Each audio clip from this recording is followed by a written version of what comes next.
All right. Well, why don't I call the meeting to order? This is the September 21st, 2022 meeting of the Climate Action Advisory Board. Welcome. It's been a while, a couple months since our last meeting, and we have a couple new faces joining us. Looks like nobody from the public yet, but we'll see. And we lost obviously one face that was in the group, or actually multiple since our last meeting. I think you were all aware that Warren moved on to sit on the light board. And of course, we said goodbye to Michael before. So we took a couple months off, partly to regroup, partly because we were hoping that maybe by now we would have a new director in place. We don't. I have some update there, but we couldn't hold off any longer. So it's important for us to keep meeting and get our momentum going again. Like I mentioned, in the couple of months that we were off or weren't meeting, I got the chance to go through all of the volunteer cards that had come in, and there were at least a few that indicated interest in climate and climate-related committees, and so we were able to, from that, select 3 new members, 2 of whom are here today. So we will do intros in a moment.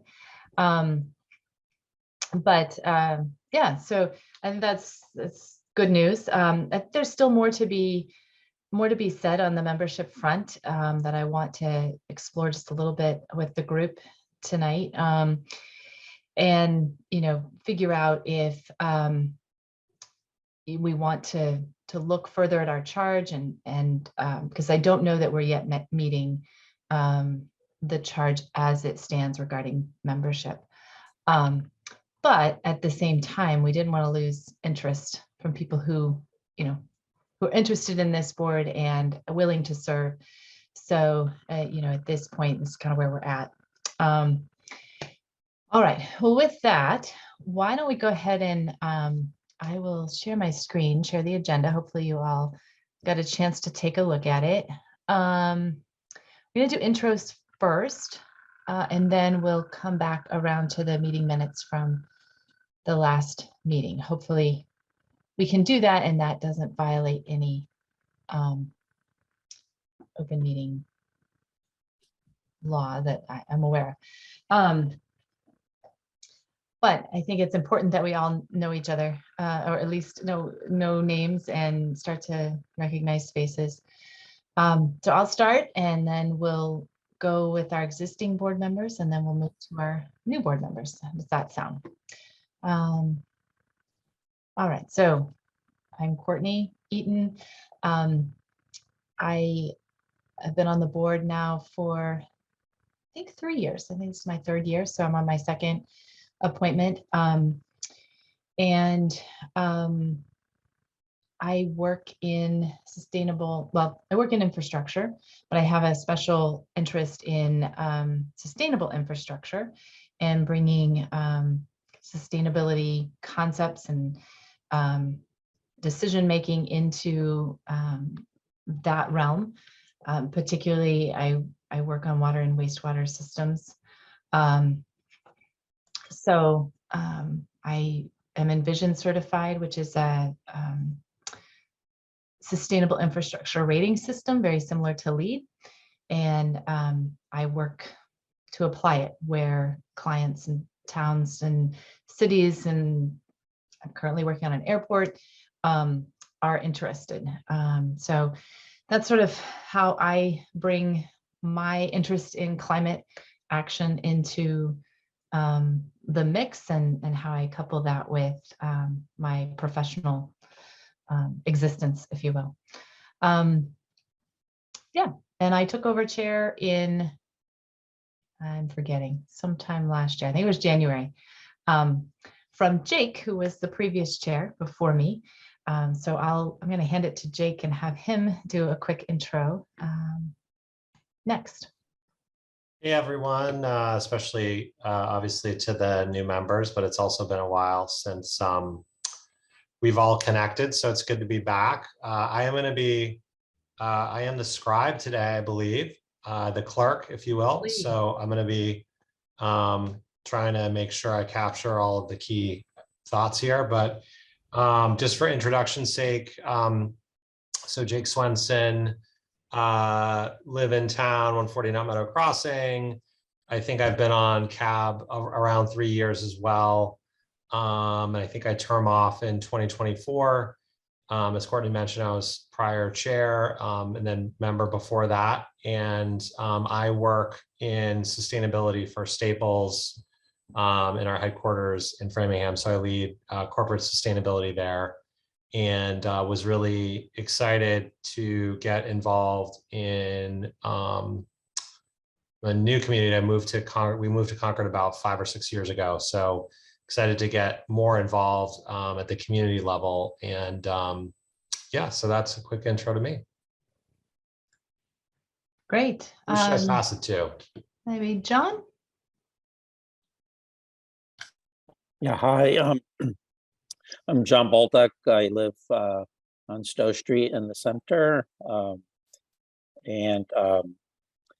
I've been working as a planner for the city of Cambridge, where I've done a range of climate action planning. I've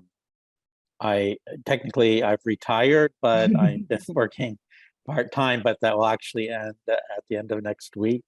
So I'll be officially out of municipal government, but I'm doing some teaching and consulting and staying active in the field. So I'll pass it to Paul. Hi, I'm Paul Kirshen. So I live in town on Longfellow Road. I've been in town, I don't know, 20, 30 years now. I've been on the board for about a year. Professor at UMass Boston, the School for the Environment. I'm actually trained as a civil engineer. Most of my work is on climate change adaptation, particularly as it relates to water resources. I guess that's it. So am I the last existing board member or has been? I think you are, Paul, but we are missing Brian Crounce, who hopefully will join us a little later. He's got some family obligations. He let me know that he was going to be late, so I hope he will join, and when he does, we can have him do a quick intro. Why don't we move to the new members? And as I mentioned, there's 3, but only 2 could be here tonight. So Ben, would you mind giving us a quick intro and maybe a little bit of what your including Sure. your professional experience, but also what was your interest in seeking out CAB? Definitely. I'll give you a little bit more of a long-winded introduction since I'm brand new, if that works for everybody. So how's everybody doing? Ben Sladen. I'm new to Concord. I just moved here 7 months. Well, I guess it's 8 months ago now with my wife. We just bought a house on 135 Hillside Ave in West Concord. Had my first child 7 months ago now. So bought a house, then had a child shortly thereafter. I also have a startup that I just launched about 3 months ago that's focused on decarbonizing fuel-consuming vehicles with a vision to transition society to hydrogen fuel cell transportation, so zero emission transportation. Because electrics aren't really, it's an improvement, but if we're going to make a change, let's go big and actually make a real big change. And so that's kind of what I'm focused on, is sustainable transportation from a personal perspective. I'm originally from Texas a long time ago. I grew up in the country. So if you go back to the river that I grew up on fishing every day as a kid, it's now dried up because of the water resources are being consumed at a faster rate that the aquifers are being recharged. So it also kind of resonates from a water conservation perspective. Spent the last 10 years or so working for Lockheed Martin across the US and Canada. Spent 3 years as an expat in Montreal before I came down here. And that's, I think I hit most of the high points for the report. If I covered everything, Courtney. Yeah, no, that sounds great. That sounds great. Cool. Awesome. Nice to meet everybody. Excited to have you. And Gavin, how about you? Yes, sounds good. Hi, everyone. I'm Gavin Colbert. We live over on Old Marlborough Road. And I grew up in Concord. I've been living for 18 years in Concord. This past spring, I graduated from Dartmouth College, where I studied government and sustainable energy. And so I'm working currently at management consulting in Boston, and I figured I wanted to stay with where my studies were and be on this local town board in Concord, and really sort of focus more on sustainability. And I looked up cab because this past spring, actually, my car broke down on the way from Dartmouth. And I was in the town this summer with only a bike and my 2 feet. I was doing a lot of walking and biking around the town. And I wanted to get involved to even improve like biking, walking infrastructure. I'm interested in renewable energy generally. I can talk to anyone all day about heat pumps. So I figured that cab was the right place for me to be. And I'm excited to get started. Excellent. Excellent. Oh, great. Well, we only have a couple other folks on the call, and it's maybe a little out of character, but I hate to not let you two also introduce yourselves, because you are, regular attenders of our meeting. Matt, do you want to give a quick intro and your role and in town? Sure. I'm Matt Johnson. I'm on the select board, the elected body in the town that oversees various things. But among the many responsibilities that I have now this year as chair, I have also kept my liaison assignment to the Climate Action Advisory Board. I also am liaison to the Comprehensive Sustainability and Energy Committee. I tend to like to keep the sustainability oriented groups within my portfolio, if you will, and I have given testimony to the state and others to try to encourage our initiatives. And we have had some success of late, and I hope to speak a little bit about that later in the meeting. Yeah, great.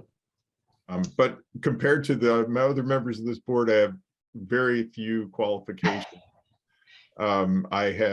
We've installed heat pumps, air source heat pumps in our Victorian house, but other than that, I don't offer any special expertise. No, but we appreciate you. We appreciate your liaison. We appreciate your voice on the board, and thanks for taking time each month to join us. We appreciate that. Andy, do you want to give a quick intro? Yeah, I'm just a town resident. I've lived here about 33 years. I'm retired. I observe a lot of town committee meetings, and I'm active in the League of the Women Voters and Mothers Out Front. And also I'm over at First Parish, and they have activities for anything. I'm on the environment team there. So Great. anyway, I always enjoy this meeting. So thank you. Terrific. Well, we're glad you came. All right. Well, with that, I think now we'll get into the business part. So for Ben and Gavin's sake, as Jake mentioned, we take meeting minutes or notes at each of our meetings. Those actually do get reviewed then typically at the following meeting and approved by the board, and then posted onto the town's website. So I don't, I'm not exactly sure how this will go. Let's see, how many members? But given that you weren't at the last meeting, I'm not sure that you can vote on approval of the meeting minutes. Anybody have any thoughts on that? Actually, people can vote on the minutes. Doesn't matter? Okay, good. Based Good. upon the form of the minutes. Excellent. Then let's go with that, because I don't think we have a quorum if we don't. So, which would be silly not to vote on the meeting minutes. but hopefully they were, But I mean, you can have a vote. Yeah, it's fine. I mean, Okay, people can okay. abstain. They won't, the It'll quorum be is already okay. All right. established. I just would like to get it out of the way, right? So our last meeting was in June. We actually did a joint meeting with CSEC and CAB, which was well attended. And so these meeting minutes were actually produced by CSEC and shared with us. So that's, they might look a little different because of that. But if you've got a chance to review them, if you didn't, that's okay. As Matt pointed out, you can abstain. But what I'm looking for is if there are any comments on the minutes, first of all, any omissions, anything that was a long time ago, I will confess. So I sort of took them at face value myself. All right, hearing no comments. Would someone be willing to make a motion to approve the meeting minutes from our joint meeting in June? I'll make a move we- motion to approve the meeting minutes from our combined meeting in June. All right, thanks, Jake. A second? I second. Excellent. All in favor? Can Aye. raise your hand. Let me raise your hand. I think I can see everybody. Okay. Any abstain? All right, the meeting minutes pass.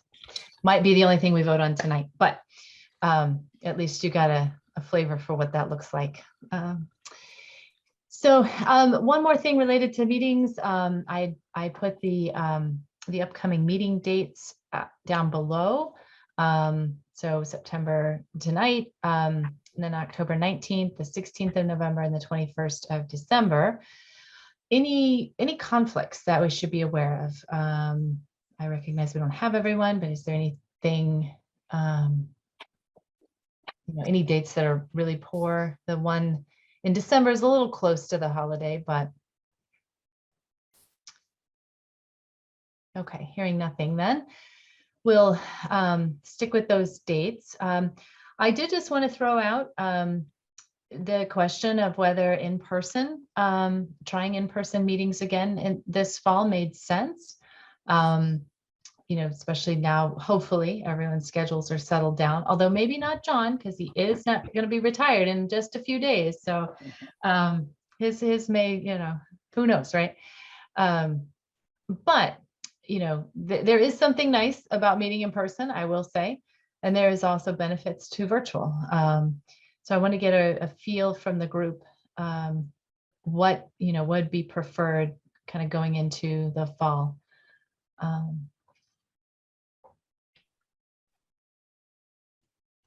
Any thoughts from anyone? I would love to meet in person personally. I think that's one of the many reasons why I sought out joining CAB was to make personal connections with like-minded people or people that share the same passion, if that makes sense. But yeah, great. For me, for October, I prefer to be remote just because I'm kind of dividing my time between two places, Okay. probably into the fall at least. But Okay. All right. But if you decide to go in person, I can probably make it work. Okay. All right. Thanks. No, I appreciate the honesty there. Nice. I do see Brian just joined. We'll have you do an intro here in a minute, but right this moment, we are just exploring the opportunity to either do in person or virtual for the meetings in the fall, and trying to get a pulse on the board, who prefers which. Hey, Courtney, I can chime in. I would be open to either in person or virtual. I'm flexible. Okay. So I think I think given we have some new members and we haven't met in person in so long, it would be nice to try and schedule. I can't remember if do you know what kind of extension we received? Is it through January of next year? I can't remember I what think came out. February is February, my okay. recollection. Okay. But I think everyone feels that that will get extended, especially because it's in the middle of the winter when we might expect COVID rates to rise. That's my guess. Version is fine with me. Okay, Be good. okay. Brian, any thought from you? Yeah, I'm fine with either. 6 p.m. on Wednesdays is a terrible time for me now. Oh, no. Okay. Okay. Well, So I'm that's back. good to know. Yeah, I'm just in the office Tuesday, Wednesday, Thursday, so I have normal evening commute now. Okay. All right. That's right. You remind me, it's been so long that we bumped it up to 6 during the shutdown, I believe. In fact, I think we were meeting at 5 or 4. We were meeting pretty early. So we could explore that. We did, I think it was 7 to 9 when we were in person originally. So I don't know if that is helpful for anyone else. Who else? Yeah, I would Mhm. chime in that could be helpful, even just pushing it back a half an hour to an hour. Okay, I'm usually also in the office scrambling. on Okay, Wednesdays. okay, all right. All right, any other preferences? I'm in a similar boat with work where it would be easier because I'm in the office on Wednesdays if it were a Okay. little later or even virtual, but I'm happy to do either in person or virtual. Okay. Well, what if we did this? I think it's okay to move the time back to 7 now that people are moving about more. Obviously, some of us commute, some of us don't, and so I think just to accommodate, if that helps, let's plan to do that. I don't see any downside to that unless someone else chimes in. What I'm thinking is maybe to try in person for October and November. That doesn't help John, I realize, for October. But what I'm kind of thinking is maybe try for those 2 months, not to say there won't be things floating around at that time and we might not be impacted by illness that we have to accommodate or adapt to, but maybe try that and see, and then just, see how we're feeling about the winter months. Maybe it is easier to go back to virtual for a couple of months until we see how that is going to go.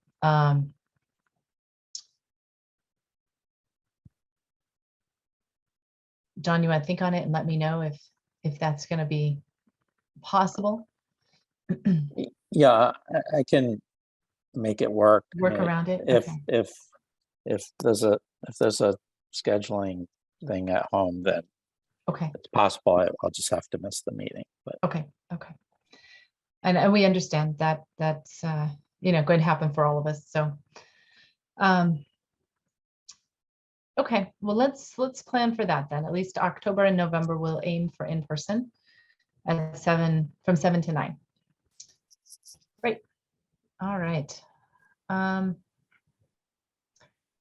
me pause there for just a minute. Brian, we did some intros beforehand. So if you want to give a quick intro to the new members, Gavin and Ben, and then hopefully we'll have time at the end and maybe they can redo their intro for you at the end of the meeting. How about that? And if not, we still have one member that's not here, so we'll probably do it again next time as well. So Okay, yeah. Hi, everyone. Brian Krauntz. I've lived in Concord for 24 years now. I've been involved in various capacities with environmental issues in town, including serving on a number of boards, including Comprehensive Sustainable Energy Committee. I think I was like the first chair of that maybe 10 years Oh, ago. wow. Light board, a couple solar committees, school building committees in the capacity of being kind of the green person. I think that covers most of the committee work. So been around a while. Yeah, Still interested great. in moving the ball forward. You know, done a lot of good things over the past 20 years, but still in scratching the surface mode. I'm very interested, and we may not have covered this yet, or I'm not sure if we did yet. Interested in catching up. Like, I think the lay of the land is substantially different now on a federal level than it was the last time we met. So I'm curious to discuss how we Definitely. think that's affected our work going forward. Because I think I've always viewed a lot of our work is what can we do in Concord that could possibly scale elsewhere? Because doing things that would work only in Concord are fine, but not really going to move the needle on a global scale. So I'm very interested in things that generalize well beyond Concord. Yeah, great. And for my day job, I work for Wayfair and do network design. Well, among other things, I do network design. So like where we're going to put warehouses, how big are they going to be? Can we get solar on the roof? And I'm also involved in our greenhouse gas emissions measurement efforts, and then hopefully leading on to more action on that front. But right now we're still in getting the lay of the land. Okay, great. Thank you. All right. So quick, I guess, update from me. Typically, we would have a director's update, but as I mentioned, we're now in search mode for the next sustainability director. I'll just reverse the order there. The quick update on that. There was a call put out for resumes for interest. And about a week ago, a few of us met to talk through what had come in so far. There were a number. I think none of them just nailed it and blew us away. And so, we talked a little bit about a few that, maybe could work, but I think, given sort of where we're at and that the job isn't brand new anymore, that we've learned some things from, the last couple of directors, both positive and, based on their feedback. I think the sentiment of the group was that we can be picky. We can be a little picky and make sure that it's a good fit, and that they really understand the role and kind of the expectation of working in a municipal setting, which and I don't, nothing at all to say about the previous two, but just like, I think that's really important. And it's something that came out even, I think, from their feedback. And so the particular group of resumes that came in, there was just none that stood out that we felt would really fit that. So we decided that we'd continued looking. It's still open. So certainly, if any of you within your networks, you want to raise the flag and let people know and try to drum up any interest, feel free to do so. It's a rec on the town's site. I believe anybody can see it. I don't know for sure on that, or whether you have to sign up for the job board or not. But if not, and you can't see it, reach out to me and I'll make sure I can get it to you. So that's where we're at. We certainly had hoped that a director would be in place by now, but such as it is, we will continue with our work. Yeah, Brian. So last time when we went through the hiring process, I felt like we had a fairly deep, like we had a lot of good candidates, and we had to, pick from a bench of, a slate of pretty strong ones. Yes. What do you think changed between that round? And I don't actually recall when that was timing wise. Gosh, it was about Jake, you might know a bit better. Wasn't it about a year ago, maybe 18 months ago? Trying to remember. Yeah, it sounds about right. Maybe 2 years, maybe. Maybe. Yeah, I don't think Amanda was here quite that long. It's just only 6 months. Oh, wow. Yeah. So, Yeah. but it, may have been a little bit before that the whole process, went through. So I don't know, call it a year to 18 months. What do we think changed? Well, that's a good question. I actually didn't think that's where you were going. I thought you were going to ask a different question, but I don't know, because, for as good as I think that slate was, there were some that really just weren't the right fit. There was a number that were, kind of zero experience, but sort of reaching. There were some that have had a ton of experience, but I don't know, the mix of it didn't seem quite right. So it was really, I don't know, a little disappointing to see, because I knew I knew when we hired Amanda that it was so strong. We did talk a little bit about, does it make sense to reach back? And I think generally the group felt it didn't. Just, things change, and didn't think it made more sense to open the rec, completely. But what we did, I think, talk about is the smaller group that I met with was, the rec is still open. And so just trying to drum up some more interest, kind of from a couple of different fronts. So there were, a few different things tossed out as possibilities. So I offer that to you all. I think if, there's anyone in your networks, or if you just want to, put it out there to your network, that might, I think it couldn't hurt. So. Any other questions on that? Okay. A couple other things, and I'll be brief on these, but I did just want to mention, and let me see if I can pull this up real quick. Amanda, the previous director, and I did last spring put together a membership process, or at least a start on it. We didn't actually get it finished. And it's something that, I can certainly try to work on, but we did put this process documentation together. Prior to this, this, I guess, really hadn't been formalized. Oh, and you cannot see that. Hold on a moment. Let's see. Go. So I'll send this out. I'll send it in probably just a link to this document.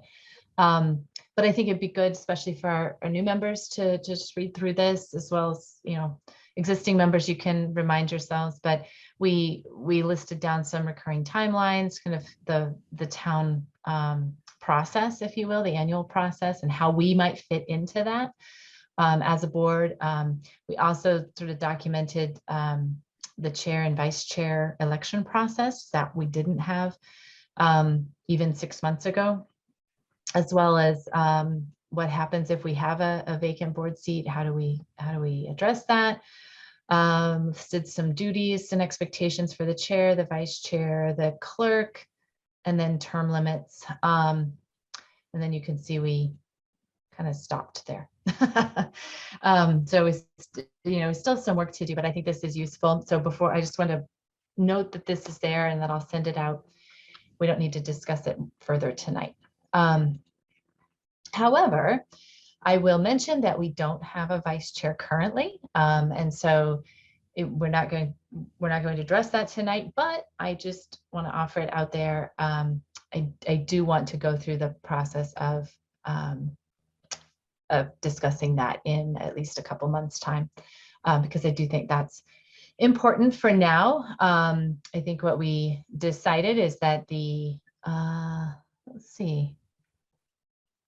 I don't know that we wrote it down, but I think we had a conversation about what would happen if I couldn't make it, because that was my concern at being the current chair, but also for future.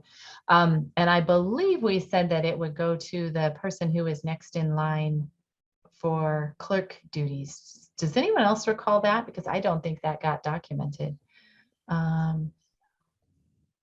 I think that sounds right, because I think we didn't land on having a vice chair. So we didn't. came up with some sort of system. So I think that Yeah. that sounds right. I needed to know that I had a backup.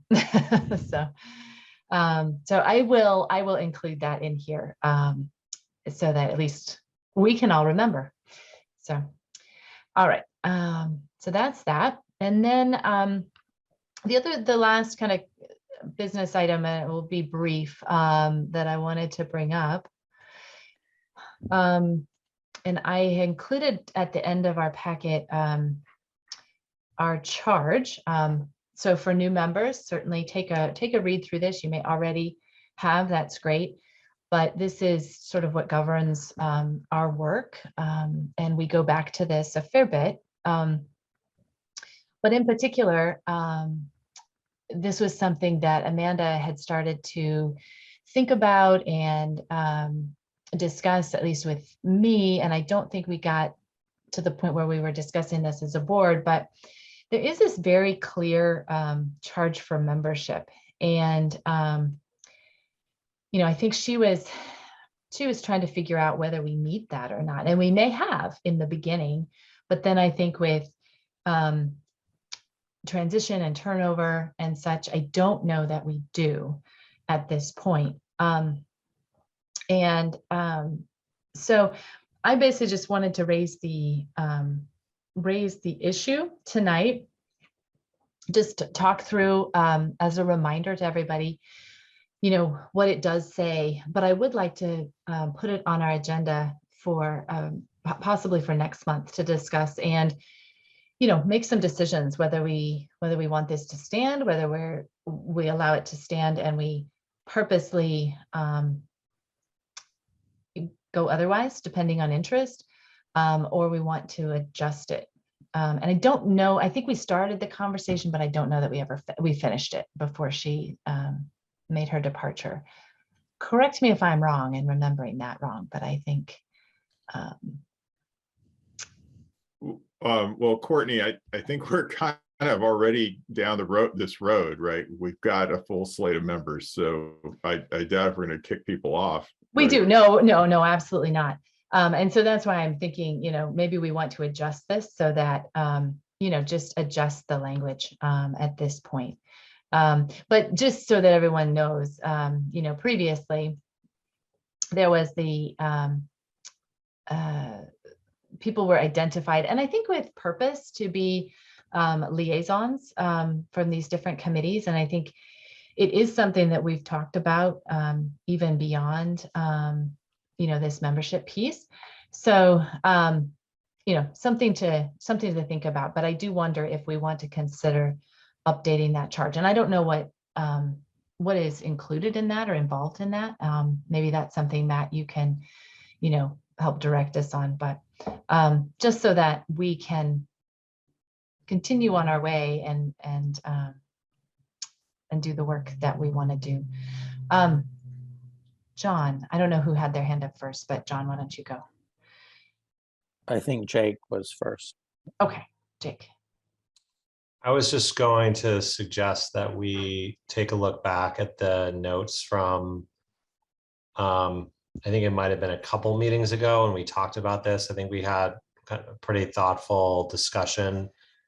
And I think they're probably captured in the minutes to just refresh our memories. It's been a while. Okay. I think there are some good points made about, keeping some keeping elements of including having, representative diversity. There were some good comments about some of the challenges with that. And I think that might be a good lead into, future conversation about this. So that was my main comment. Thank you. Yeah, I will see if I can pull those up or find them and Okay. send them out. John, Well, a couple of things. Well, first of all, I was wondering, do we have a full slate, or is there still one vacancy to fill? I think we have one more. It's up to, yeah. So we have 9 members. We're at 8. So we do have one position. Yeah, and then in terms of, it seems like having other boards make recommendations is kind of an unwieldy thing, especially if they're yeah. looking for members too. So Right. And I think Amanda did start down that path and ask that question of public works and planning and even the light board. But I don't think she got very far. I don't think she got a response, right? So I think you're right. And I guess another reason that this came to my attention and that I wanted to bring it up is we were updating the membership on the town, on the website, on the committee website.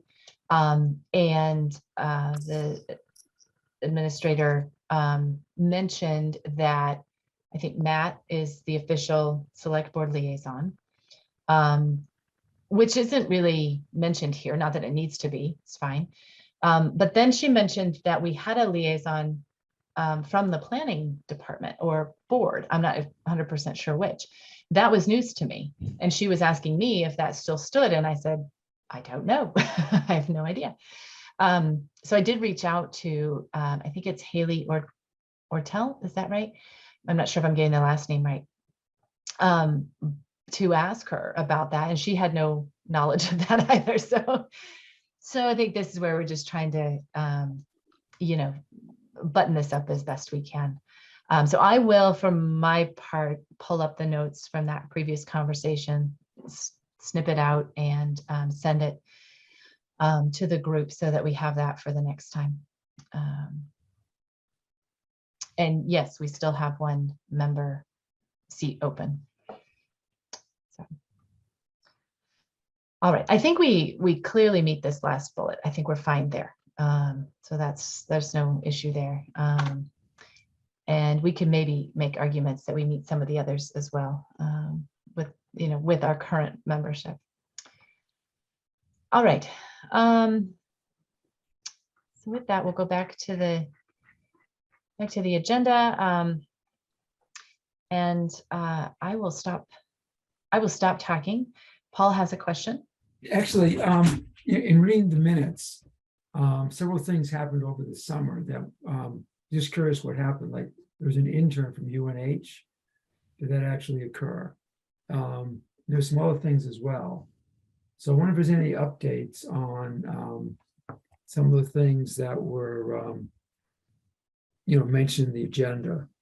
Good question. Matt, do you know about the intern? I was thinking the same thing and I have my not mind. heard anything. No.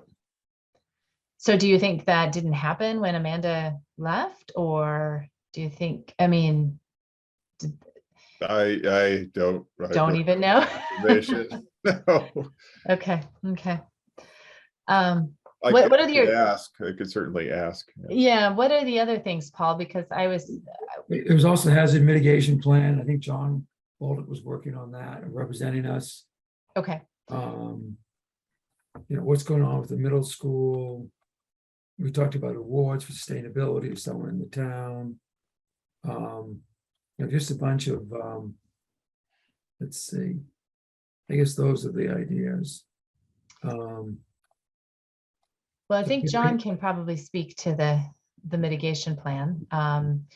I can speak lightly to the school committee. And then the awards, I think that has probably for now put on hold until we can until a director is hired that can help to steward that.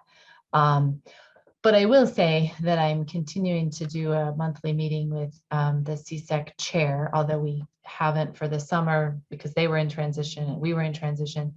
But I'm hopeful that will happen this month. So I will put that on my list to talk with them about. So we can have an update to the next meeting. John, thoughts on the hazard mitigation plan? yeah, so natural hazard mitigation plan. Well, in case people aren't aware of it, something the town does every 5 years. It puts the town in position to qualify for some FEMA funding. Um,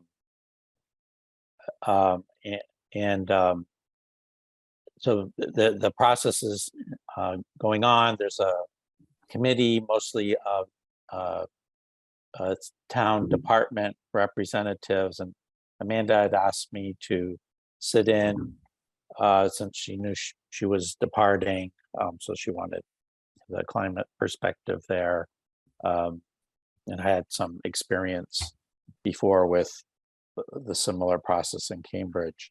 So MAPC, our regional planning agency, is doing the work. So there've been, I remember, I think there've been 3 meetings maybe, mostly focused around gathering data to map critical facilities and places that have exposure in terms of natural hazards like flooding. And there is I should send it around. I think there's a public meeting coming up.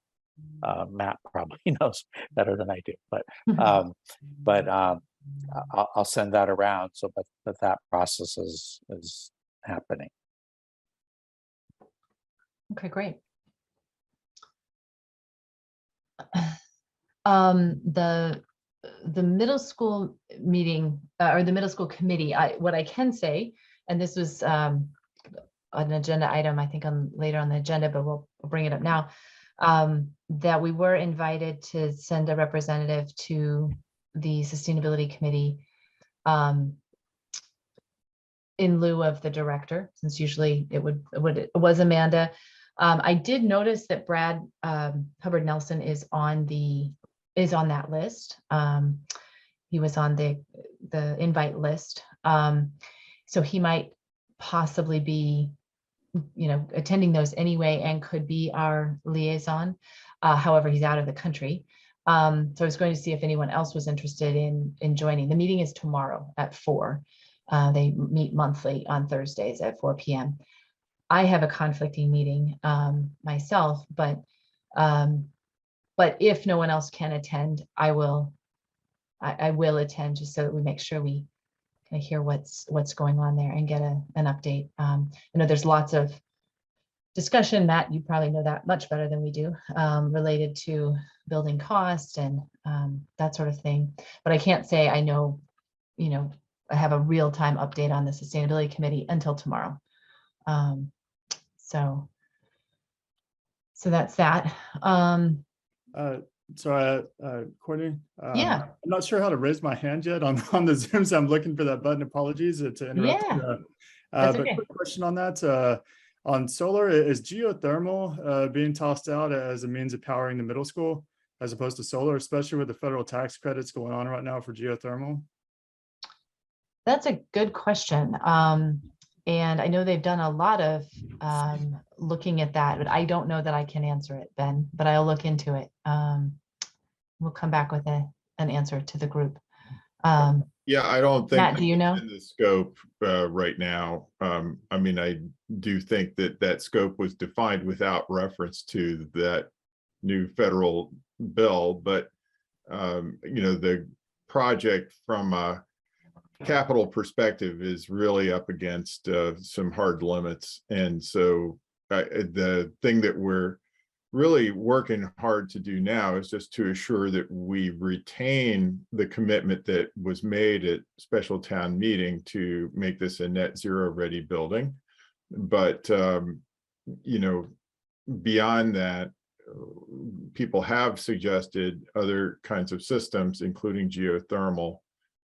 And we haven't been able to get that into the scope of the project. So and I believe at this point, we're really into the construction drawings and so forth. It's probably not feasible at this point to update the design to change the kind of energy system and of course the site prep and everything else that would be involved with the geothermal.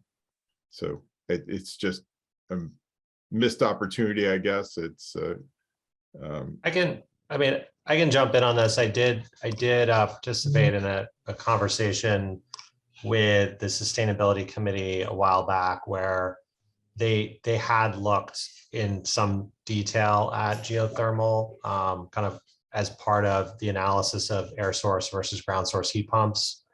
And in kind of doing that evaluation, the team didn't feel like there was enough benefit for the additional cost, given the building design and everything else, to continue pursuing geothermal. So there was a vote taken, I believe this is a while ago, to move forward with air source heat pumps, or something like that. I am probably not stating all of the conversations that went on, but that was kind of my takeaway from a prior question that was asked kind of earlier on of that team. So I thought I'd just add it. Yeah, great. And John, you had a response? Yeah, I don't know about that, but I assume there are other elements in the project that could qualify for some of the incentives in the IRA. And my understanding is that that some of the tax credits can be converted to grants for not-for-profit organizations. So I'm wondering if there's a way for the town to take advantage of that.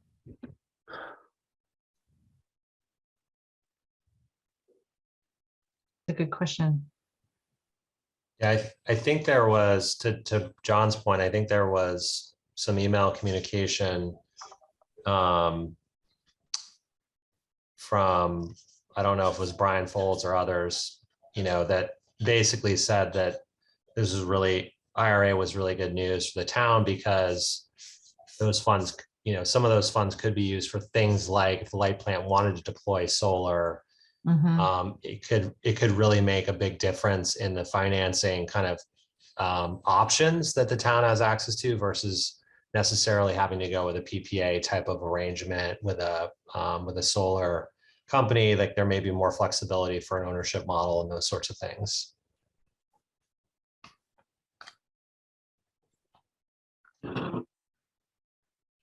Okay. I guess just going back to this list, I noticed that the compost project is still ongoing. I don't know the current status of it, but I've noticed the compost bins, at least at the high school, still being used even. Saw someone dropping off something the other day. So, I assume that that's ongoing for now.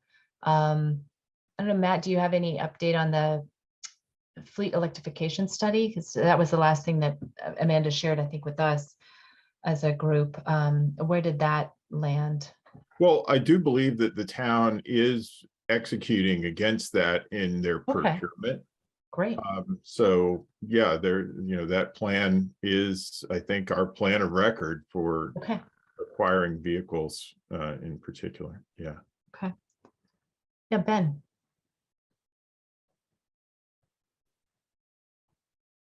You're on mute, but you figured out the hand thing, I see. Okay, I got there. Okay. Apologies, everyone. I don't mean to slow down the meeting. But on that point, we have an international leader in hydrogen production in our town, Plug Power. Have we looked at, instead of electric vehicles, fuel cell vehicles like the Toyota Mirai, or any of the vehicles that Honda or Hyundai produce from a fuel cell perspective? Since we have the leader in our town, makes the electrolyzers in West Concord right here.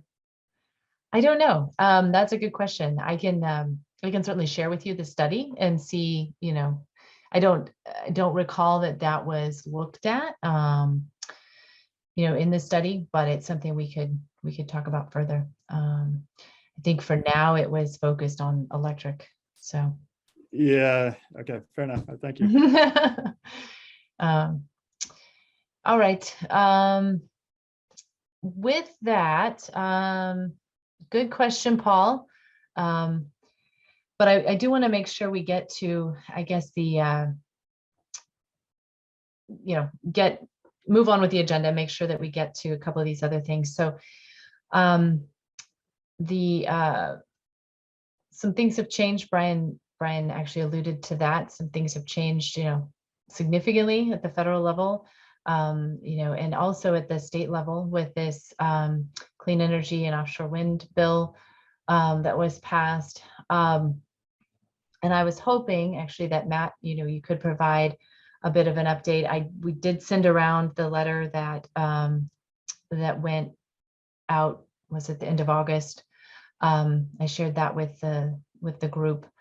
But if you want to give any additional updates from the board on, the opportunity to participate in the pilot program, and if any response was sent back related to that, or just kind of where we stand on that pilot opportunity in general, that would be great. Yeah, and I don't actually have any new information since that letter. Okay. Most people Okay. have read that letter. They're as up to date as I am, and I thought it was Okay. quite a comprehensive letter that Chris Carmody put together. I can say that we are pursuing this as aggressively as we can, but with the regulations, the rules and regs not being published, we don't really know what we have to do Right. to get going on this. So that, sometime between now and next July, we will get clarity, and, we'll be able to proceed, we think. There is that one ambiguity around the affordable housing requirement, and we're in a kind of a interesting situation relative to that. So while town council's interpretation of the language as written, and also our discussions with Senator Barrett seem to indicate that we're good to go on the affordable housing requirement, there is this real outside chance that we might be considered not to qualify by some way by the time that these rules and regs roll around, because right now it's looking like the new census will have us come out at under 10%. I mean, it hasn't been published. It won't be published, these results, until this next spring.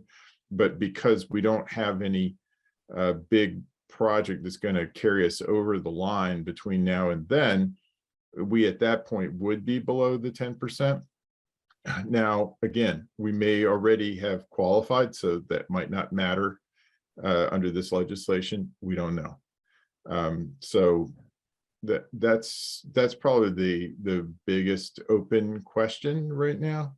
And I can say, even though I'm recused from being in the deliberations regarding the project, that at our meeting on Monday, there did not seem to be support for additional funding of the Christopher Heights project from the board. So it doesn't seem like there will be immediate relief on that front.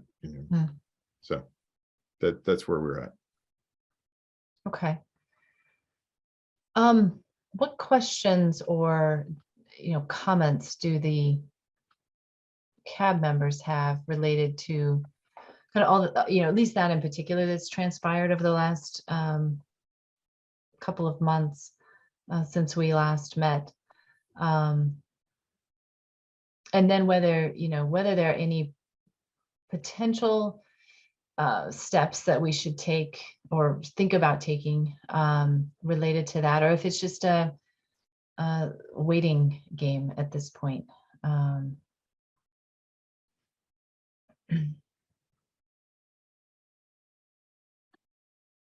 It seems like there's not much the town can do until the rules are out. From other conversations I've been on, people seem to think that West Tisbury may be likely not to make the cut because of their affordable housing quota. But yeah, I don't know what else you can do. I wanted to note one other thing, in the legislation is also making building energy data available to all towns for buildings that I think are 20,000 square feet or larger. And so, something for either this for CAB or CSEC to think about is, well, what should we do with that data when we get it? Mm. It's not quite full benchmarking, but can probably do some pretty decent benchmarking with it for the larger building.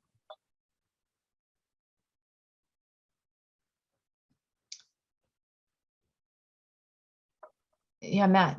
Yeah, one other thing that CAB may need to do at some point, once we get some clarity, is our bylaw is a little different in a couple of small ways from what the legislation says. So we may be in a position where we'll need to file a new, warrant article to align specifically with the legislation. We don't know yet, but just in terms of potential things that you might have to work on, that's one of them. So That's a good heads up.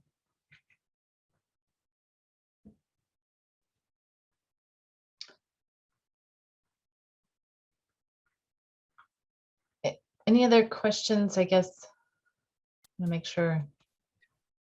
Is it worth having, is there a need to have a discussion with the light plant about, assuming we make the list and whatever we have to do with town meeting happens, that there's a program to facilitate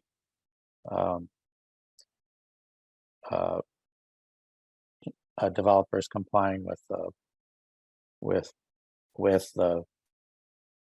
provisions of the law, in terms of helping them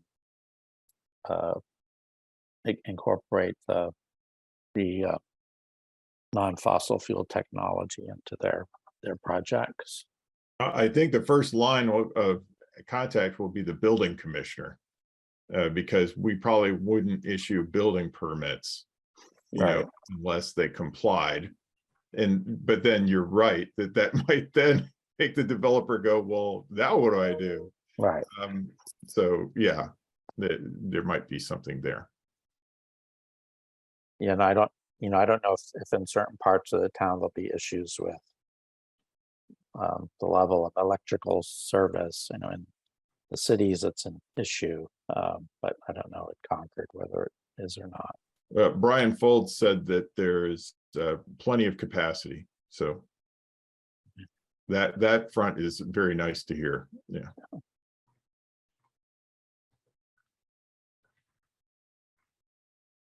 I guess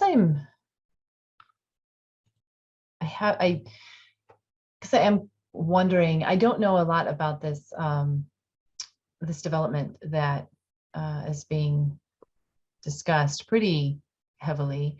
Can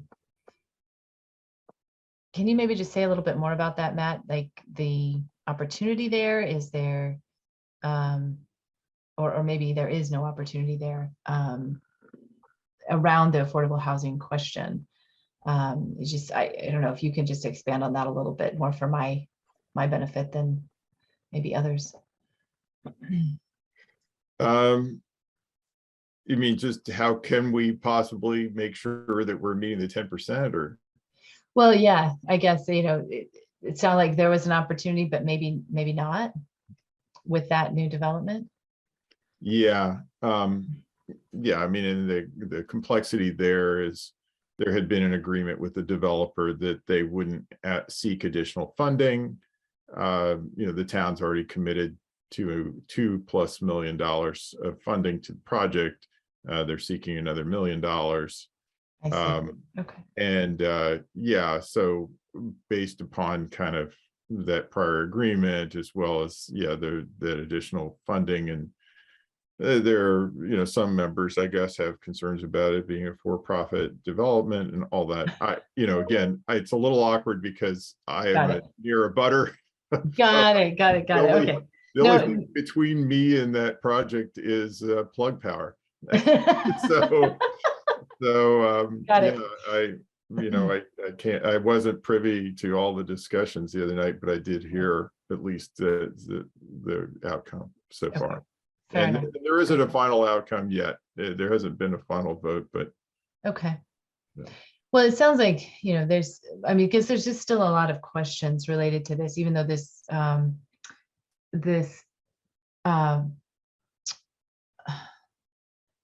article is, I think, good news in many ways, and it's positive for the town. And, there's a lot of possibility here. There's still a number of questions that just have to be worked out, and we have to kind of wait and see what we hear back.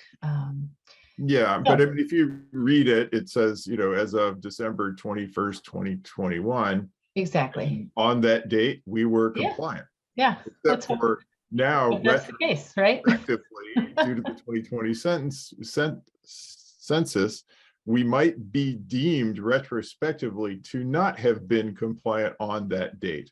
Well, let's. And so, it all is a matter of interpretation. That's why it's Right. Right. so. At least on the face of it, it looks like we have qualified, and Qualified. yeah, it's really communities like West Tisbury that are in a much tougher place relative to that. Right. Okay. All right. Oh, any other questions or comments on that? I think at this point we will look forward to hopefully a response that, might come back, or just further information as it comes out and is available. And then the ways that we can, support that to the degree we can.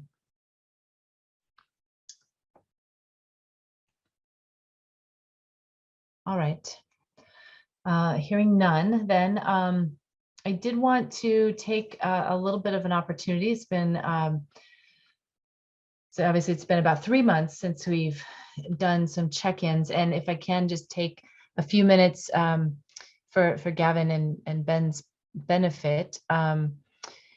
So I think we talked a little bit about this each individually, but we as CAB have sort of taken on a few initiatives that we want to kind of push forward, make sure that, we are kind of moving the needle forward, if you will, on some of these efforts that came out of the Climate Action and Resiliency Plan, Sustainable Concord. We went through a whole prioritization of many different initiatives about 1.5 years ago, and recognizing that we are not infinite in our capacity, kind of identified 4 that we're trying to move forward. And obviously I think those are, will continue to move forward at the pace that they can, but we might want to look back at that and see where we're at with those now, and does it make sense to add another 1 or 2 and or reprioritize.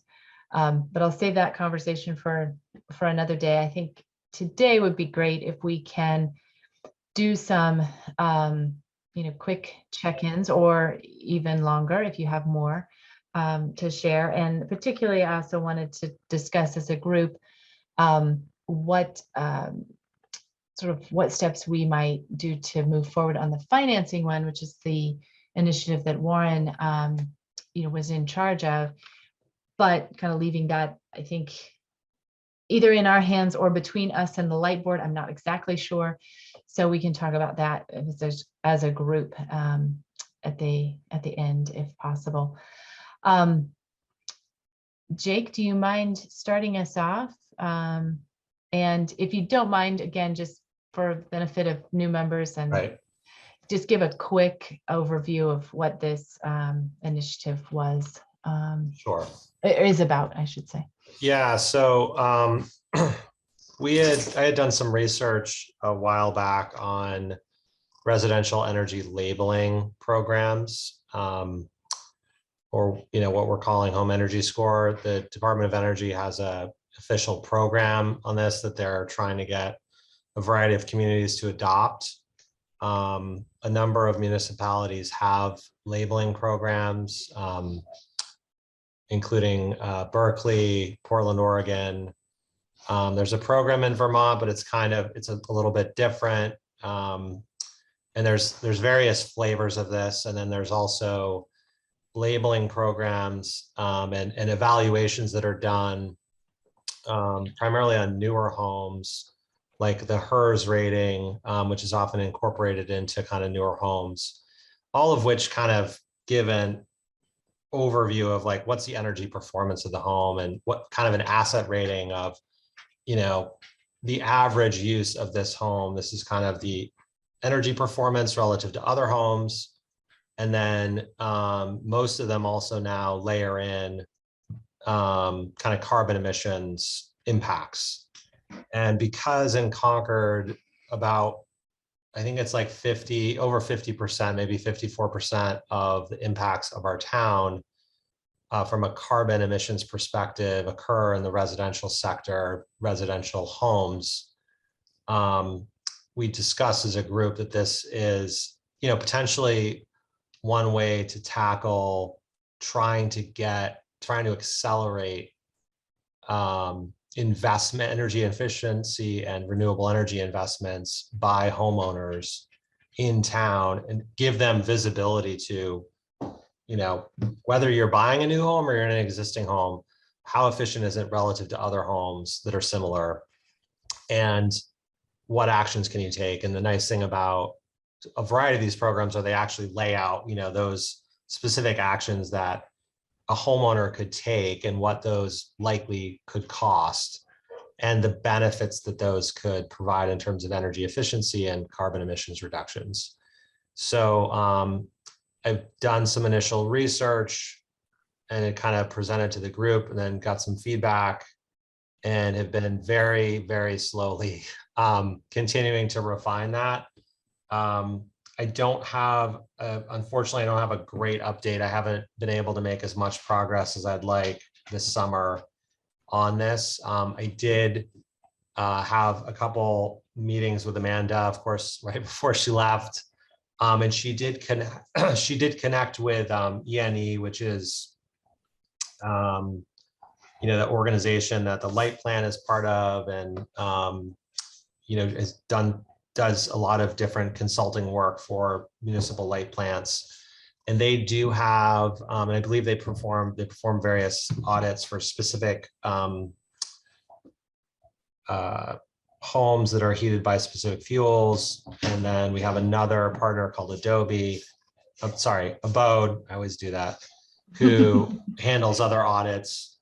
And both of them have some capabilities in this space. So she gave me some good information on that. I've been trying to participate in a New England home energy labeling group that another nonprofit organization in New England has convened. I've been unable to attend those live, but I've listened to a couple of the recordings, and one's coming up in October that I'm hoping to be able to attend. And then I've also a great resource that I've been digging into has been, and I mentioned this, I think the last time, RMI, Rocky Mountain Institute, did a very in-depth workshop on home energy labeling with a variety of municipalities and has some really good frameworks, policies, and other information that they've basically put out there that I have access to. And I've had a few brief conversations with those folks. So long story short, still in research mode. I think that the key question for us as a community, in addition to what might be happening at the state level, because obviously if this were something that the state adopts, that would apply to all communities and it would kind of enable it for us, is what's the right, you know, assuming the state doesn't take any action on this because they've had opportunities to and they haven't for several years, what can Concord put in place that and realistically manage given limited resources and various other realities that the town has. So, most of the other municipalities that have implemented this are actually larger cities. They have much larger departments. They have higher turnover of their housing stock, and they have, a dedicated person that's kind of managing the program. And usually they manage the commercial side if they have a commercial building disclosure or benchmarking program. So we really have to think part of this also was losing Amanda, and having that person within the town to help navigate and get feedback from the different departments, I think is making it more difficult. So with that litany of excuses and hopefully helpful background, I think that's all I have right now that as far as kind of where I'm at. Certainly want to get to a point where there's some specific recommendations for this group, or at least a check-in where I can get some more specific feedback and direction to decide what's next before really, spending a ton more time going down, potentially going down a rabbit hole. So yeah, I'll leave it at that. Any questions? Yeah, Yes, Ben. Ben. So I'm going through the energy assessment right now, since I'm a new homeowner in Concord. How do you score that? So what's your baseline? How do you score window efficiency, et cetera? Because your energy usage could be easily calculated through CMLP unless you have solar, which I have coming in. So how do you calculate all that and put it into an algorithm or a formula or whatnot to come up with a score? Is that, I know you're still in work, so I guess it's really more just so I can learn. Yeah. So there's a variety of different auditing tools that, like, so for example, if a boat is coming in and doing an audit for your home, and all of these energy auditors have, similar practice that they'll go through and they'll look at all of the different, the building kind of structure, how it was built. They'll try and identify, the insulation, the age of the windows. Sometimes they're able to do the blower door tests and all that good stuff. And that goes into various different modeling systems that are out in the marketplace. Home Energy Score has tried to consolidate and create, one template and basically accreditation that allows those energy auditors and assessors to kind of plug into this API, or I don't know, API is probably not the right term, but plug into their kind of data engine and generate these scores. Those same data points could be used to generate other things. And right now, my understanding of the audit process is it's a little bit, it differs based on who's doing the audit, and it's not necessarily centralized, and it's not posted anywhere publicly. So you can see it, but no one else can. So this program is really, again, it is an asset rating. It is, so it's not perfect. It's not going to say like you can, how you operate. If you put a pool in, obviously it completely changes it. So yeah, I can share the deck with you and Gavin, just so you guys have, at least the initial kind of what I presented and some more background if you'd like to take a look at it. Sure. No, thank you, sir. I appreciate it. Sure. And I assume Jake maybe didn't get to digest it. I know I didn't, but that Sharon Jones, the chair of CSEC, sent some information to you and I, at least, on some things that she had picked up recently on related to home energy scores. So yes, yeah, I forgot to mention that. I did see the note from Sharon. I have not. You are correct. I've not had a chance to digest it yet. Yeah, I barely did. But she, she offered a couple of resources too, with that. So, yeah. And it does, I do think, there may be potential opportunity to collaborate with CSEC, in some capacity there too, given they tend to be more of the outreach arm than CAB. And so there might be, might benefit from some conversation with them too. We could set up in a fairly short time, I would think. I just had a question for you, Jake. So for these building scores, would these be available only to the homeowner or looking to buy, or would it be available to like everyone in the town to compare or cross? Yeah, great question. And there's different approaches. So that the communities that have had the most success with adoption and driving the actual behavior of upgrades. And this has been these kinds of energy labeling programs have existed in Europe for a number of years, and they have really good success with them driving improvements to energy efficiency. But like in Portland, Oregon, which I think is a good example, this is tied into the MLS. So it is a requirement upon, I believe it's upon listing of your home for sale that you, like, if it hadn't been rated within a certain number of years, you need to go through this process. It's about $120 to get this rating. And you need to reference it in the MLS, and it gets fed into the MLS. So literally anyone who's looking at a house can see what the energy rating is. So that's kind of the most, kind of the full kind of program where that it lives there. I believe there's other, you can load it into other data sets. So there's actually a green building registry website that has a listing of, it actually has about 300 homes in Concord and their HERS rating, which I think must be required for some reason. But, there's other ways that you could load this information, make it publicly available, but not integrate into MLS, because one of the challenges some communities have faced is real estate agents and the real estate industry feeling like this could, and homeowners feeling like, I live in an older home and this is going to, negatively impact my home's value. And there's been a lot of research around this that finds that actually people are glad to have more information, and they can factor that into their decision making to say, I really love this home. I suspected it was old, and now I kind of have a better sense of how much it would cost for me to kind of upgrade what I want to. So there's not as much of a, I guess, downside as folks had maybe feared. So anyway, that there's different models, and that's another thing that we would have to decide if we wanted to propose a specific warrant article or other measure to kind of try and light this up.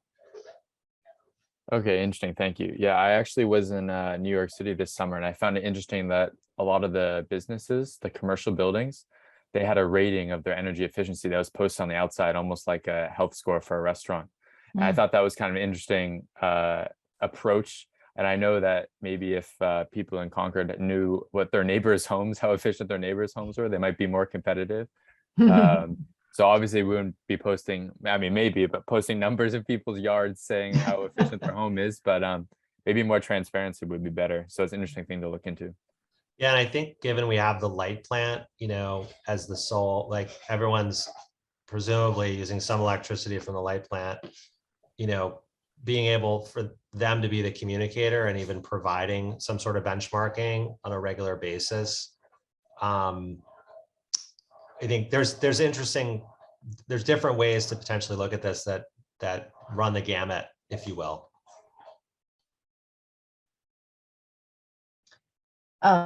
Just a quick snippet from what Sharon shared with us. I have, like I said, I haven't digested everything, but her key takeaway from what she shared was that buyers and renters were most moved to consider efficiency when all of the properties were being viewed that had an energy score, not just the more efficient ones. So it kind of goes to what you're saying, Gavin. Maybe knowing that element of competition might actually be compelling. Who knows? Great. Well, no concerns, Jake. Is more just an update. Remind us where we're at. I think we are. It is a little bit difficult not having that a more direct connection to the town staff and the day-to-day operations is a little bit tough to make some progress on some of these. But we'll do what we can. So unfortunately, my update from the planning board is pretty grim as well. I did actually get an update that essentially it has taken a back burner for the time being. And that they hope to, take it up again in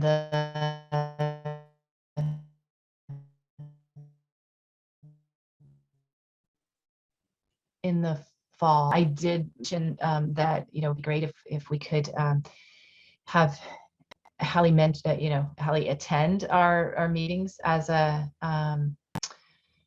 liaison. That would really help just the line of communication, because I think Amanda did offer that. She was, in more communication with the planning department and planning board on a regular basis. So we may be able to get that established this fall in the interim.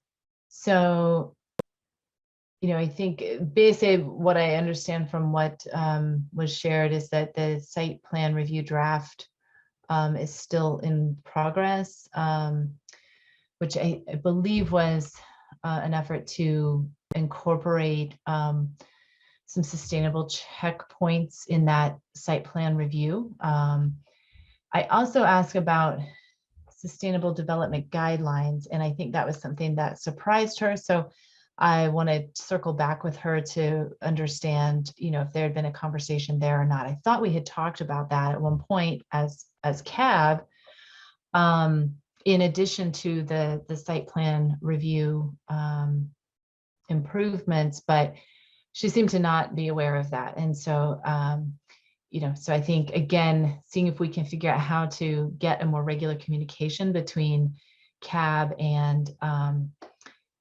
the planning board would be helpful. That, and I think it could have even been helpful before to help us to make some progress on that. So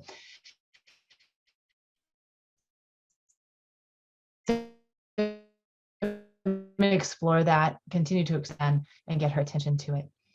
So that's what I know on that. And I guess a broader context for Gavin and Ben, but just the idea of getting more sustainable principles into our plan review as at least a first step towards getting more sustainability within our developments. It's a baby step, but it's could be important, and that could cover energy and environmental factors that go beyond what we would typically review related to stormwater and wetlands and open space and all of that. So more to come on that. I think at one point I did see a draft, but it's been a while ago now. So I hope we can make some more progress on that, or at least provide some more input. I hope that's possible. Just moving on to the climate vulnerability assessment. And John, you gave us a bit of an update on the hazard mitigation plan. I might have more of an assessment, or I can at least update a little bit. I did sit on the MVP feedback session from our MVP grant this week as the CAB chair. So just, I guess, filling that out a little bit more, the town put in an application for a climate vulnerability assessment and drought model to the Municipal Vulnerability Preparedness Program that provides grant funding for resiliency projects. And so with that, we were hoping to look at both stormwater impacts and drought impacts to Concord's water systems in particular to look at, you know, a specific vulnerability. And also to hopefully expand that to a more regional effort so that, you know, it's something that Concord would sort of model what's needed at a local level, but then bring that up to the region, particularly to the Siwasco watershed that we sit in. However, the MVP didn't accept our proposal. So we're back to not having that funded, which would have been a great project to have funded. So, you know, I think, and I don't know, John and Paul, you know, some about MVP as well.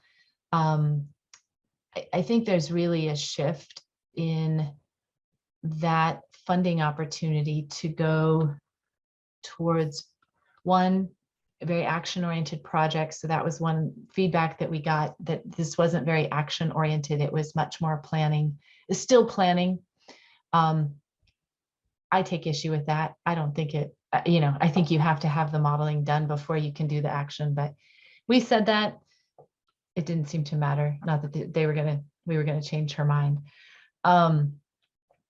But also I think there's this real focus on regional collaboration and EJ, environmental justice, of which unfortunately Concord can't claim, you know, any points towards that. So it's just a reality. The regional piece, we maybe could make improvements there on what we submitted. But, you know, we will need to put some effort and resources towards that. I think there is a desire for that, but it needs to be vetted, I think, a lot more with the regional components in Siwasco before we get more buy-in. So those are the couple of high-level things that I heard, and that the proposal was vague. I disagree. I think Amanda knew the MVP system really well and put together a proposal that was just fine. So I'm not sure, maybe they were just grasping, and it's not what they wanted to fund this go around. So so that's where that stands. I don't know, Paul or John, if you want to add to that, or Well, who else who from the town was in the meeting? Melissa Simoncini and Alan Cathcart, so both, because they sponsored it from the Department of Public Works, and then Allison Field Juma from BORS, which is the watershed organization. Yeah. Wow. Yeah, that sounds unfortunate. Sounds like a lame explanation. I thought so too. But, I guess maybe just, unless Paul had something he wanted to say, I was going to give a little background for Ben and Gavin. No, go ahead, John. I'll make some comments later, maybe. Yeah. So, I mean, I also, there's another piece to this where I'm supposed to draft a memo about the town doing it. Climate change vulnerability assessment, but also have grim news on that, in the sense I haven't made progress, but I'm still committed to do it. But in the town's climate action plan, I would say the bulk of the plan is about climate mitigation, about reducing emissions. But there's a piece about adapting to the unavoidable impacts. So our concerns here are more driven by temperature and precipitation changes. And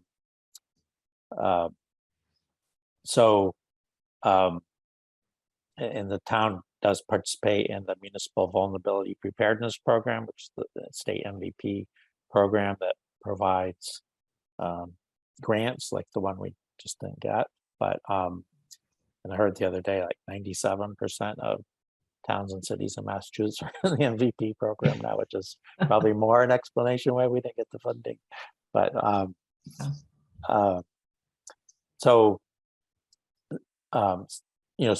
Amanda had worked with Allison Field Juma at BORS, our watershed organization, and Alan Cathcart at DPW, Paul and I were involved too, to put this proposal in to develop hydrologic models so we can better understand future flood risk and drought risk, and understand what might happen with groundwater, which is an area that not a lot of towns have really been looking at, as Paul has told us. So, we still need that. We absolutely need to do those kinds of planning studies to figure out what it is to do. Can't just launch into action.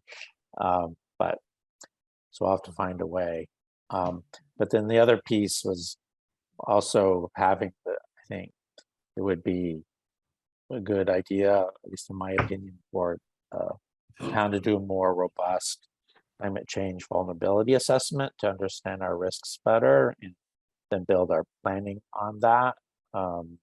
So I committed to draft a memo from the committee to the town about that and for the board's consideration. So that that's another aspect. And then this natural hazard mitigation plan is sort of related, but it's something the town does every few years because it's part of the process of qualifying for FEMA funds, and more climate change gets factored into those types of plans. But I think they still don't serve as a substitute for a full climate change vulnerability assessment. So, Paul, did you want to add something? Yeah, I just want to add two things. First of all, the town does need a multi-aspect, vulnerability assessment.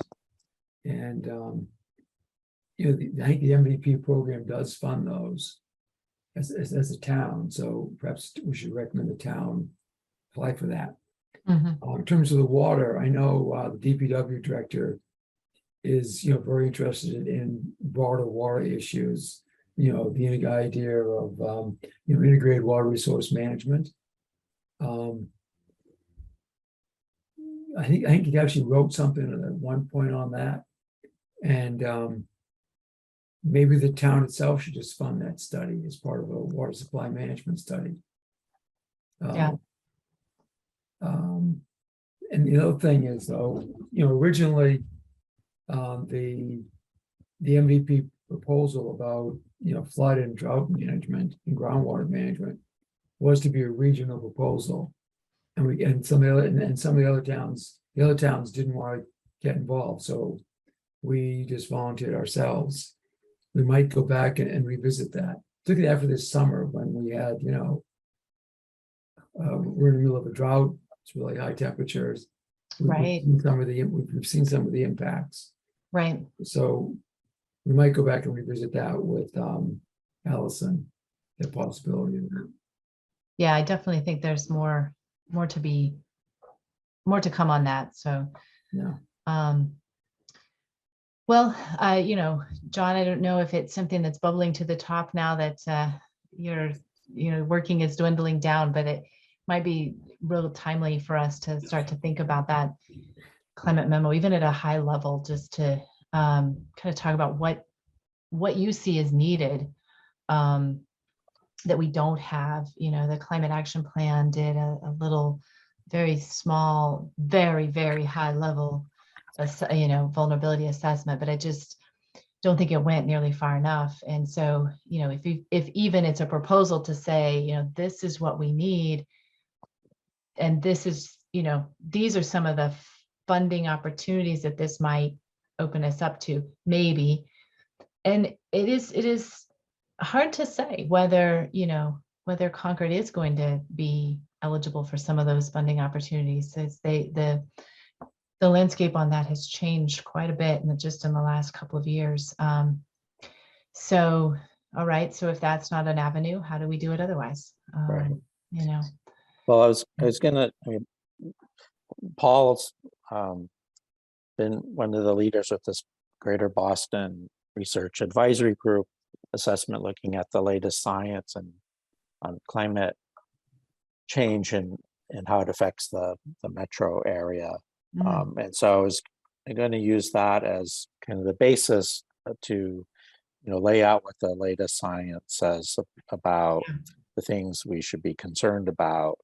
And then, I think areas that we need to think about that how we haven't been able to are, flooding, changes in flooding patterns, certainly an issue. And as Paul's pointed out, groundwater levels are also important, not something a lot of towns have a good grasp on, but it's important to us since we depend on for water supply, but also ecologically for river stream flow and Right. stuff like that. And then I'm also concerned about ecological impacts in town. So a lot of work I've done in Cambridge is around the urban environment, but out here, I'm more concerned about what's going to happen to our forests and our landscape as temperature and precipitation patterns shift.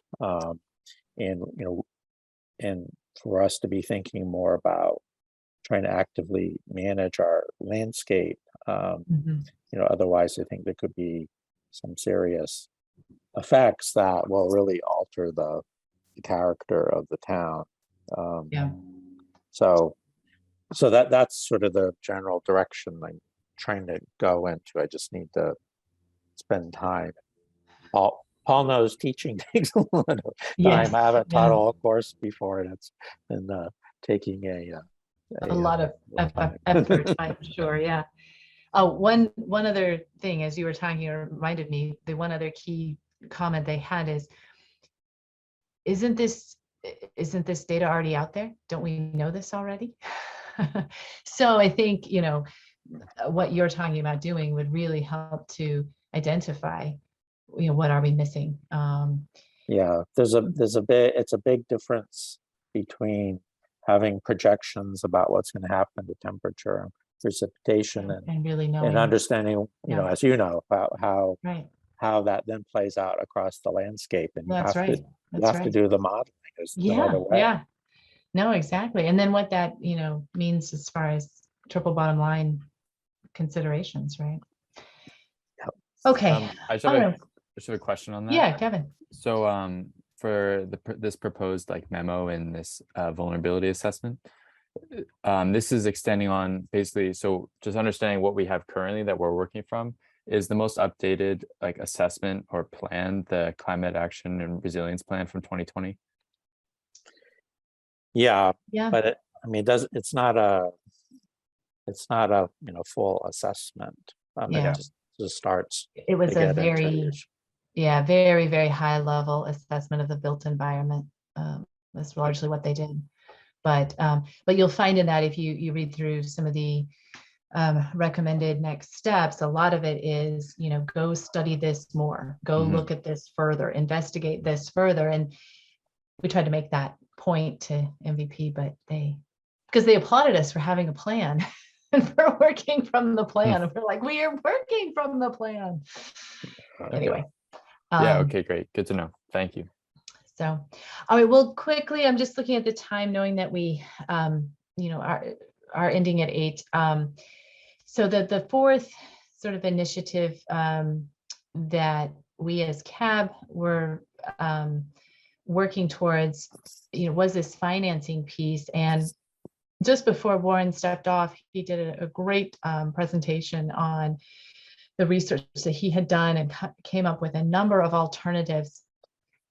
And so, I will confess, I don't really know where to go with that. He is clearly the resident expert in that area.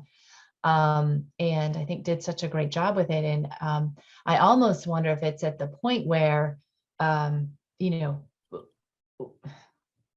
he kind of takes that with him to the light board and says, here are these opportunities that I came up with. But we didn't really have a conversation. He just, he presented it. We had this great conversation. I think it was April or May, I don't remember. And then things sort of transitioned in a big way between the sustainability director leaving and and him stepping off our board and moving to the light board. So if we could just have a quick conversation, any thoughts from CAB on, what we should consider as next steps on that initiative, and if there are more questions to be answered, let's throw those questions out and then see if we can track down some answers between now and our next meeting. Hey, Courtney. Yeah. I would suggest that we schedule time in our next, one of our upcoming meetings to maybe talk through this and kind of include Warren's memo, make sure that Ben and Gavin have access to it as well, and really talk through what are the next steps with that, perhaps. At least that would be my suggestion, Okay. given how little time we have right now. Yeah, exactly. But that's helpful just to hear what, someone other than me is thinking. Ben. Yeah, just wanted to ask for a little bit of context on this. Just that my background's primarily in finance and mergers and acquisitions. So if it's a matter of helping with that's a muscle I've built up over 10 or 12 years. Great. So Great. if it's more figuring out alternative financing mechanisms or creative ways of financing whatever it is what we're talking about, I'd be happy to support. And that's something that's easy for me to Terrific. Well, why don't I do the first step of sharing Warren's memo? I have to figure out how to get it because I don't know if I have it. There's a number of things I don't have because I don't have access to the director's folder or files, if you will. So let's see if we can figure out how we get it. We'll get it from Warren himself and share it with the group. And then, we'll do as Jake mentioned, make that an agenda topic for one of our upcoming meetings. I think that's a great suggestion. Anything else though, before we, I guess, move off of that? Sorry, Courtney, I was just going to ask a more general question. For like these certain topics that we're discussing, how do we bring those up? Is it one person comes up with it and then they say like, okay, I'm going to champion this and work with it? Because like going forward in the future, if other meetings say like I or someone else has an idea, like how does that process work in this committee? It's a great question. And so let me give just a really quick background. So we actually, as a board, had probably, I'd say, a good 4-month session of, we kind of went through the climate action plan and said, what are all of the actions that were listed there that CAB could have an impact on or help to make a next step on. And that list resides somewhere. Jake, you probably have one at some point, a version of it. Again, a lot of this, I think sits in the director's files, wherever those are within the town system. But anyway, we came up with this long list. We then proceeded as a board to sit down, and this was actually predates an awful lot of our members here. I think maybe even, oh no, Paul, I think you were on the board by then, I believe. So it was, Paul, John, Brian, and I, at least, we sat down, we had many conversations about how we prioritize those and also discussed, sort of our top priorities and then, the bandwidth that we had to take those individual things on. So the 4 that you kind of see just listed by title here are the sort of 4 that we ultimately decided upon. There's sort of a 5th one that more sat in the sustainability director's purview, in that she took on at the time the task of updating our what do we call it, our tracker, for lack of a better word, but our tracking towards our metrics, that all the metrics that are included in the climate action plan. And even more than that, she had taken that on to come up with a method for tracking that on a more regular basis. I don't think we were to the point where it was more than biannual. Maybe it was even annual. But the idea being that, you know, she was coming up with a process to kind of solicit information across the town on these different metrics that would input into, you know, how are we doing related to our climate action plan. So that was a fifth one that really isn't represented here, because at this point, I don't know that any of us, you know, they're currently on the board, have the bandwidth to take that on. So we'll have to see how that plays out. And it probably does make sense to sit with the sustainability director. But there's some more conversations to be had there. So it wasn't just a what's my personal passion sort of thing, although we did try to match, you know, interest on the board with the priorities that we were identifying. So I think it is a good, it's a good question, Gavin, because it makes me think, you know, bringing new members on the board, and we'll be bringing in likely, hopefully, cross your fingers, a new sustainability director.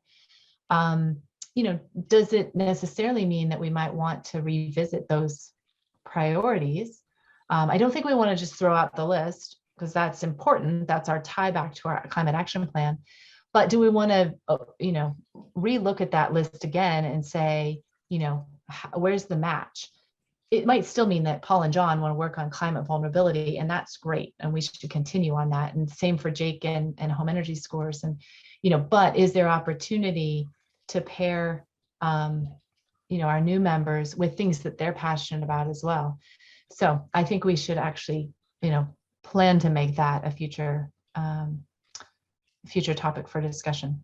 Okay, great. Yeah, that'd be really rich. Yeah, that segues into what I was thinking about in terms of like if there were opportunities to look at maybe new, like additional initiatives.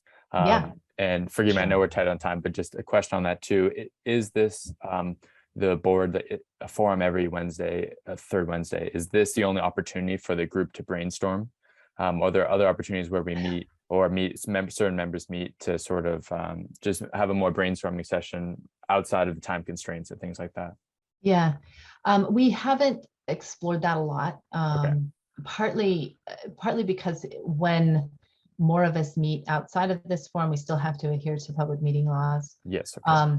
So that's part of it. It's just a logistical thing. It doesn't mean that we can't. I'll just say historically have not, at least in my history. But certainly meetings can be had with the director. You know, that can happen. So that's an opportunity for brainstorming and or others in town. But we do just have to be cognizant of that. Okay, got it. Yeah, that makes sense. And especially with these like individual like work plan things, that's sort of the forum to do individual. And we have but we have talked about that. And so I still think it's open to you know, open to happen.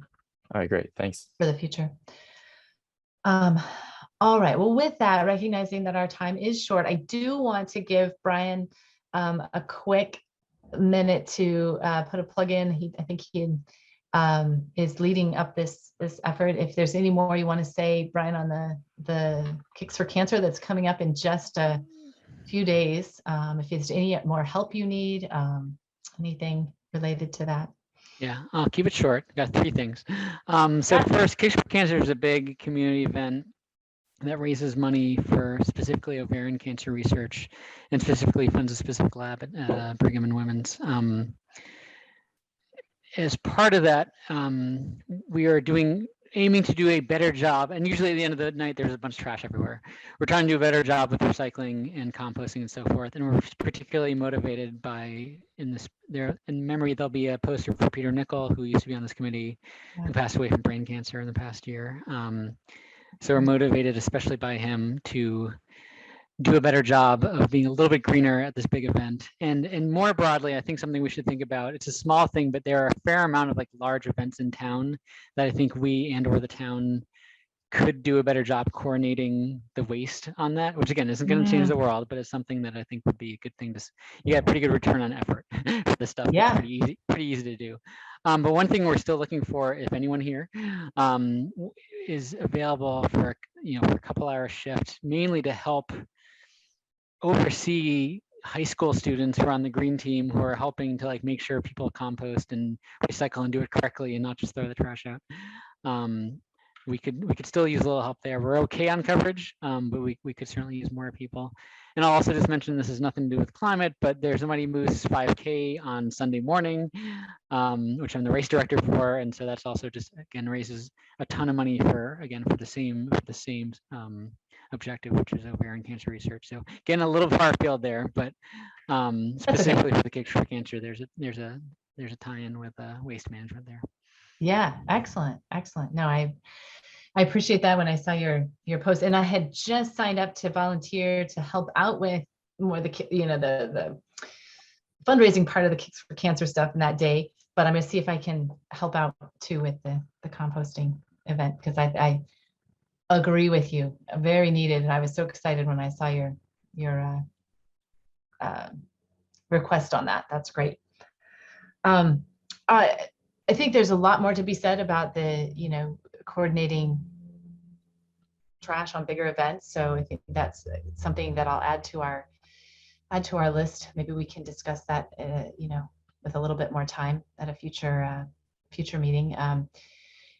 As I mentioned, I think it was Amanda actually who started the composting pilot. But I think it's long been on the radar as well for the town. So making sure that continues is an important thing.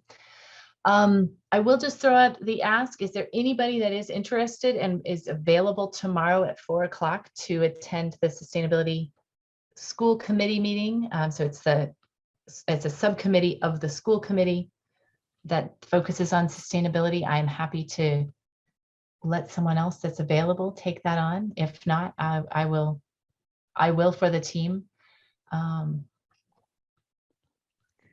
Anybody available? And I see any hands raised, so. And is that in person? No, it's on Zoom. Okay. I think I think that's the intent too, going forward. So, okay, well, I will try my best to get there tomorrow. If not, I do presume that they record those as well, but I'll put myself as a maybe. Okay. And I can follow up with you tomorrow. I have one meeting that I could probably move. Okay. And just sort out other logistical things, but I Okay. might be able to do it actually. And I did put out a request to Brad, since I saw his name on the list, to see if he'd be willing to continue to be that liaison for us. Since it seems like he does that anyway. But he has been on vacation since I sent that. So we'll wait till he gets back. He should be back the 1st of October, or around October 1st. All right. With that, I think we lost all of our public attendees. So I guess we get off easy. Typically we'll have time for public comment at our meetings. We offer time for public comment, although we did have a lot to cover. So I thank you for all of you for bearing with the agenda. Also, I just wanted to throw out that if you have ideas for future meetings for agenda topics, please send them my way. I am in conversation with the Transportation Advisory Committee for our October meeting to have them come and do a little, maybe presentations too strong, but just to give us time to speak with them about their initiatives and goals. They particularly see a lot of tie-in with CAB and want to have, and are eager to have this conversation. So I thought that might speak to our transportation folks interested. I see Ben smiling. So, and Gavin, I think, that was something that you and I talked about. So anyway, so that is tentatively on the docket for October, but please, if you have other ideas, especially in the absence of a sustainability director, I would very much welcome those, because it's just up to me at this point to put together the agenda. And I want to make sure that we have meaningful discussion. So, so please don't hesitate to send that my way. And Matt, that includes you too, for, you have conversations that we don't know about at the, the select board level. So feel free to keep sending me pings in that regard. We'll try. Okay. All right. Well, with that, we're just a little bit over. We do strive really hard to be done at 8 o'clock or on time. Reminder, we'll meet at 7 p.m. I don't know, maybe I'll try to send a couple reminders. And we'll meet in person. I have to figure out how we reserve the space again, because I have no idea if it's even available. So that'll be my challenge. But with that, I think, Matt, did you tell me we don't have to You make a can just motion to adjourn? Call it into the meeting. I can You're just chair. call it. All right. Yeah, you're done with the agenda. I don't have a Nothing to gavel, discuss. but here you go. This is my gavel. I end this September meeting of the CAB. All right. Thank you Thanks. very much for joining, and good to see you all. We'll see you in person in October. Good job, Courtney. Thanks Thank you. All right. Good, everybody. Y'all have a good night. Thank you all. See you, Ben and Gavin. Take care. Bye. Bye.